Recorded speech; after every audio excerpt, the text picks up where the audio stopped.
2018లో మనకు తెలిసే ఉంటుంది.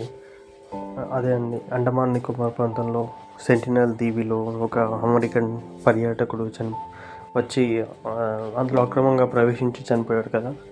అతని మరణం ఎలా జరిగింది, అసలు అతని కథ ఏంటి, దాని మీద ఒక మూవీ వచ్చిందండి. అదే లాస్ట్ డేస్ మూవీ. ఎలా ఉందో ఒకసారి చూద్దామండి. ప్రజెంట్ అయితే ఇది అమెజాన్లో స్ట్రీమింగ్ అవుతుంది. ఈ మూవీ అయితే ఇంగ్లీష్లోనే ఉంది, తెలుగులో ఎక్కడా లేదు. ఈ మూవీ విషయానికి వస్తే 2018లో సెంటినల్ ప్రజలకు సువార్తను అందించే ప్రయత్నంలో ప్రాణాలు కోల్పోయిన జాన్ అలెన్ చౌ అనే మిషనరీ కథ ఆధారంగా ఈ మూవీ రూపొందించారు.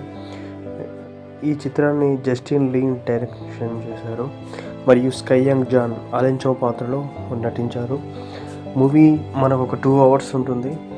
ఇందులో మనకు ఏంటిదంటే మన ఇండియన్ వాళ్ళతోటి మూవీ తీశారు, ఎందుకంటే మన దగ్గరనే జరిగింది కాబట్టి. ఇందులో రాధికా ఆప్టే చాలా రోజుల తర్వాత ఆమె ఫుల్ లెంత్ రోల్లో నటించారు. ఇందులో పోలీస్ ఇన్స్పెక్టర్గా తను చేశారు. మూవీ అయితే 2 hours ఉందా, చూస్తున్నంతసేపు అయితే మనం అతన్ని పాత్రతో కనెక్ట్ అయిపోతాం. తను వీళ్ళు అందరూ బయట చెప్పినట్టు మిషనరీ గురించి కాదు, కానీ అతను ఒక డ్రీమ్ అనేది ఉంది. బట్ అతను చూస్తుంటే వాళ్ళ అమ్మా నాన్నలు వాళ్ళ కోరిక మేరకు డాక్టర్ చదవాలని అంటారు. బట్ ఇతను మాత్రం నాకు వాళ్ళు చెప్పిన రూట్ కాకుండా తను ఎంచుకున్న మార్గంతో వెళ్తాడు. లాస్ట్ అతను ఇంటి నుంచి వెళ్ళేటప్పుడు కూడా ఎంతో హార్ట్ టచింగ్ అనిపిస్తుంటుంది. ఎందుకంటే వాళ్ళ నాన్న కూడా ఇది వద్దు, నువ్వు మాకు డాక్టర్ కావాలని ఉంది అంటే అతను వారి మాటలు వినకుండా తనకు ఎంతో ఇష్టం అని చెప్పి ఇలా మిషనరీస్లో జాయిన్ అవ్వడం. అంతేకాకుండా వీళ్ళు మిషనరీస్లో ఎక్కడెక్కడ ఏ దీవిలో ఎలా తప్పిపోయినప్పుడు అక్కడి వారితో ఎలా సర్వైవ్ కావాలనేది వీళ్ళు ఒక చిన్న డెమోలకి కూడా చూపిస్తారు. ఇందులో జాన్ అలెన్ అందులో అతను గెలుస్తాడు, అంటే వాళ్ళకు ఒక నమ్మకం కలిగిస్తాడు అన్నట్టు. అంటే ఇతను ఎక్కడ ఉన్నా కానీ వాళ్ళని మచ్చిక చేసుకుంటాడు అనేలా ఉంటుంది.